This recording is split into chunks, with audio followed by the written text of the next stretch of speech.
महीना आया, 10 मुहर्रम की तारीख को अल्लाह के नबी की नमाज से हजरत हुसैन की शहादत हुई। बड़े दर्दनाक तरीके से करबला में शहीद किया गया। उस शहादत को याद करने के लिए हजरत हुसैन के कब्र की एक शबी बनाई गई जिसको ताजिया का नाम दिया गया। मुसलमान नौजवान ताजिए निकाल करके या हुसैन का नारा लगा रहा है। ओ मुसलमानों, तुम्हें हुसैन की शहादत का गम है। उसी मुहर्रम की 1 तारीख को हजरत उमर फारूक फजर की नमाज पढ़ा रहे हैं और अबू लूलू ने हमला करके उनको शहीद कर डाला। तुमने 1 मुहर्रम को हजरत उमर के नाम का तो कोई ताजिया नहीं निकाला। उसी मुहर्रम के पहले 17 जिलहिज्जा की तारीख को उस्मान गनी को उनके घर में बड़ी बेदर्दी से शहीद कर दिया गया। तुमने उस्मान गनी के नाम का तो कोई ताजिया नहीं निकाला, कोई अलम नहीं निकाला, कोई जुलूस नहीं निकाला। इस्लाम इन बिदात का नाम नहीं है मेरे भाई। अगर आप शहादतों का गम मनाएंगे तो साल की कोई तारीख ऐसी नहीं है जिस तारीख में किसी न किसी बड़ी शख्सियत की शहादत न हो। इस्लाम शहीदों के खून से इस्लाम की तारीख रंगीन है। अगर आप शहादतों का गम मनाएंगे और लोगों की पैदाइश की खुशी मनाएंगे तो साल की कोई तारीख बाकी नहीं बचेगी। इस्लाम बड़ा ही सिंपल दीन है मेरे भाई, इसको सिंपल ही रहने दो। इसमें बिदात मत निकालो, इसमें कोई नए नए काम मत निकालो। इंतकाल हो गया किसी इंसान का, तीसरे दिन आपने बिरयानी बनवा दी, आपने लंबा चौड़ा खाने का इंतजाम किया, पूरे खानदान के लोग आकर के दावत उड़ा रहे हैं। मेरे नाना का इंतकाल, मेरे नाना के घर में भी ये बिदात व खुराफात अंजाम दी जाती है। मैं समझाता हूँ, नसीहत करता हूँ, लेकिन बहरहाल है, माहौल है। जब तक अल्लाह हिदायत न दे इंसान के बस की बात नहीं। नाना का इंतकाल हुआ, आज इंतकाल हुआ है, अगले दिन रात में बिरयानी बनाने की तैयारी चल रही है। मसाला पीसा जा रहा है, प्याज काटी जा रही है। मेरे मामू लोग बैठे थे, मैंने कहा कि आपको कुछ समझ में आ रहा है? कल आपके बाप का जनाजा निकला था और आज आप बैठ करके दावत का इंतजाम कर रहे हैं। तो मेरे मामू की आंखों से आंसू आ गए। कहा कि बात आपकी बिल्कुल सही है, हमें भी ये चीज़ गलत लग रही है, मगर हम नहीं करेंगे तो समाज को क्या मुँह दिखाएंगे? अगर हम नहीं करेंगे तो कल समाज ये कहेगा कि इनके बाप का इंतकाल हो गया, इन्होंने अपने बाप का तीजा नहीं किया, इन्होंने अपने बाप का 40वां नहीं किया, इन्होंने अपने बाप की बरसी नहीं की। इस गम ने हमको मारा कि लोग क्या कहेंगे। मेरे भाइयों, लोगों की परवाह मत करो। परवाह करना है तो अल्लाह और उसके रसूल की परवाह करो। हिसाब व किताब हमें अल्लाह की बारगाह में देना है। लोगों का क्या है? आप मरेंगे, लोग मिट्टी दे करके हाथ झाड़ के चले जाएंगे, लोग कब्र में आपके काम नहीं आएंगे, लोग आखिरत में आपके काम नहीं आएंगे। लोगों का क्या है मेरे भाई? इतना बड़ा जलजला आया तुर्की और सीरिया के अंदर, आराम से लोग होटलों में बैठ के खाना खा रहे हैं, बच्चों के साथ खेल रहे हैं, अचानक जलजला आता है। न बीवी को शौहर की फिक्र है, न बच्चों को बाप की फिक्र है, न बाप को बेटे की फिक्र है। सब भाग रहे हैं और अपनी जान बचाने के लिए सब बेताब पड़े हैं। एक छोटे मोटे जलजले में हमने कयामत का नक्शा देखा है। सोचो मेरे प्यारे साथियों, जब कयामत के दिन का जलजला आएगा तो क्या हाल? यौम यफ़िरुल मर्उ मिन अख़ीहि व उम्मिहि व अबीहि व साहिबतिहि व बनीहि लिकुल्लि इम्रिइन मिनहुम यौमइज़िन शानुन युग़नी। क़यामत के दिन इंसान अपनी माँ को देख करके भागेगा, अपने बाप को देख करके भागेगा, अपनी बीवी को देख करके भागेगा, अपने बच्चों को देख करके भागेगा। वहाँ कोई किसी का पुरसाने हाल नहीं होगा। जब वहाँ कोई किसी के काम नहीं आएगा तो दुनिया में दूसरों की खुशी के लिए हम अल्लाह की शरीयत का खिलवाड़ न बनाए। मेरे प्यारे साथियों, बाप दादा ने क्या किया, समाज में क्या हो रहा है, माहौल में क्या चल रहा है, आप इसकी परवाह मत कीजिए, आप कुरान और हदीस पर अमल कीजिए। आज हमारे यहाँ की शादियों का हालात देख लीजिए। हमारे बहुत सारे नौजवान हर जलसे में तकरीर सुनने जा रहे हैं, अब्दुल गफ्फार साहब से बड़ी मोहब्बत करते हैं, हमारे साथ सेल्फी लेने के लिए तैयार हैं। लेकिन आपने कभी ये सोचा कि आप जब शादी करते हैं तो आपको बाकायदा सामान तिजारत बना करके आपका सौदा किया जाता है? गरीब लड़की के बाप से सौदा किया जाता है कि शादी के मौके पर आपको ये चीज़ें देनी पड़ेगी। अगर आपके दिल में जर्रा बराबर गैरत है मेरे नौजवानों, अगर इस जलसे में 500 नौजवान भी बैठे हैं हम अपनी शादी में जहेज नहीं लेंगे, हम अपनी होने वाले ससुर के ऊपर कोई बोझ नहीं डालेंगे, तो 500 फैमिलीज से आप इस बोझ को खत्म कर देंगे मेरे भाई। 500 गरीब बेटियों के बाप सुकून की सांस लेंगे अगर सिर्फ 500 नौजवान इस जलसे में ये तय कर ले कि हम जहेज नहीं लेंगे।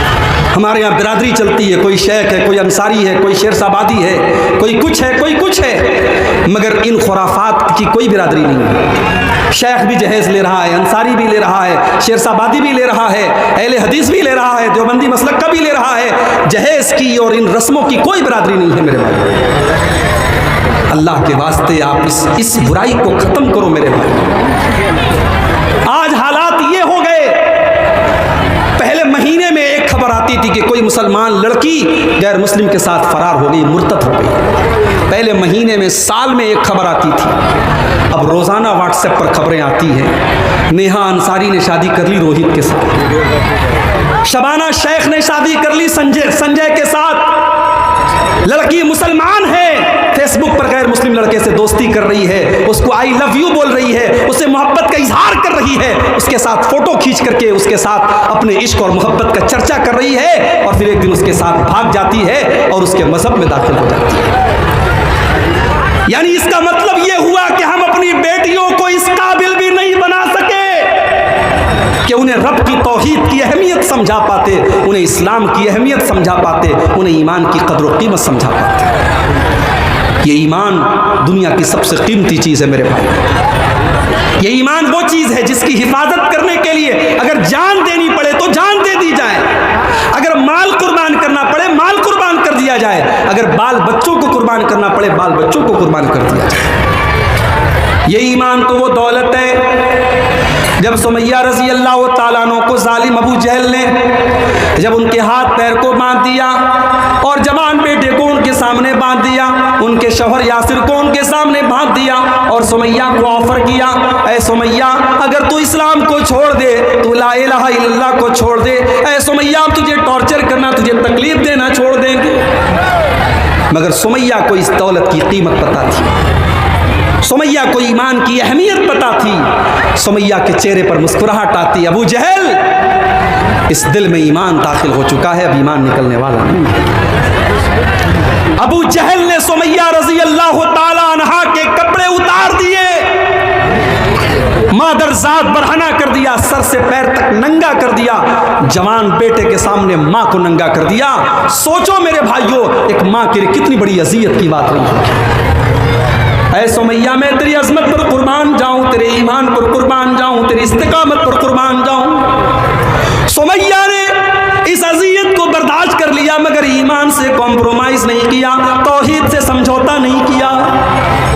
फिर जालिम अबू जहल ने बड़ी बेदर्दी के साथ उनकी शर्मगाह पर हमला करके उनको बड़ी बेदर्दी से शहीद कर दिया।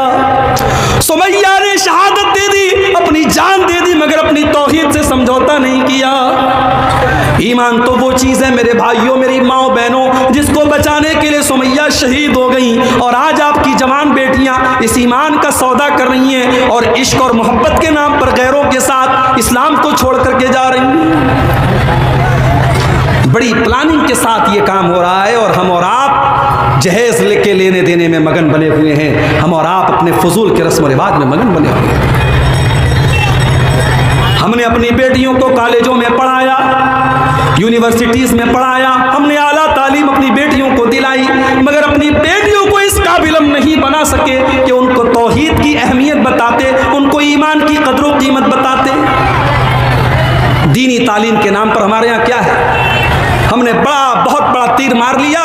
हाफिज जी से कहा, हाफिज जी मेरी बिटिया को कुरान पढ़ा दीजिए। हाफिज जी घर में आए, रट्टू तोते की तरह उन्होंने कुरान का नाजरा हमारी बिटिया को पढ़ा दिया। माफ़ कीजिएगा, नाजरा कुरान पढ़ने का नाम दीनी तालीम नहीं है। नाजरा कुरान पढ़ करके आपकी बेटी को ये नहीं पता चलेगा कि पर्दा किस चीज़ का नाम है। आपकी बेटी जब तक कुरान की उस आयत का मतलब नहीं समझेगी जिस आयत में आपकी बेटी को पर्दे का मतलब बताया गया है, और आपकी बेटी से ये कहा गया है, या अय्युहन नबी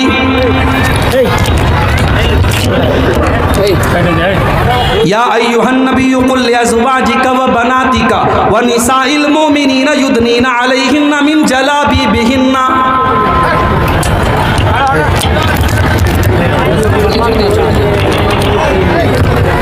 ऐ नबी अपनी बेटियों से कह दीजिए, अपनी बीवियों से कह दीजिए और तमाम मुसलमान औरतों से कह दीजिए, जब वो अपने घर से निकला करें तो अपने ऊपर चादर डाल लें, अपने ऊपर नकाब डाल लें, अपने ऊपर बुर्का डाल लें। ज़ालिका अदना अन युरफ़ना फ़ला युज़ैन, ये पर्दा उनकी पहचान बन जाएगा।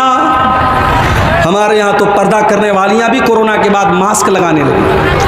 अब नकाब नहीं चलता है, अब मास्क चलता है। हरे कलर का फ्रॉक है तो हरे कलर का मास्क लग गया, गुलाबी कलर का कपड़ा है तो गुलाबी कलर का मास्क लग गया। माफ़ कीजिए, मास्क नकाब की जगह नहीं ले सकता है। नकाब को भी हमने डिज़ाइनदार बना दिया। अब माशाअल्लाह नकाब इतना खूबसूरत हो गया कि शायद बगैर नकाब पर उतनी तवज्जो और नज़र न जाए जितनी नकाब के ऊपर जा रही है। मेरे भाइयों, हमने अपनी बेटियों को जब कुरान का मतलब ही नहीं पढ़ाया और उनको दीनी तालीम ही नहीं दी, तो हमारी बेटियां अगर आज गैरों के साथ फरार हो रही हैं तो हमें बहुत हैरत नहीं करनी चाहिए।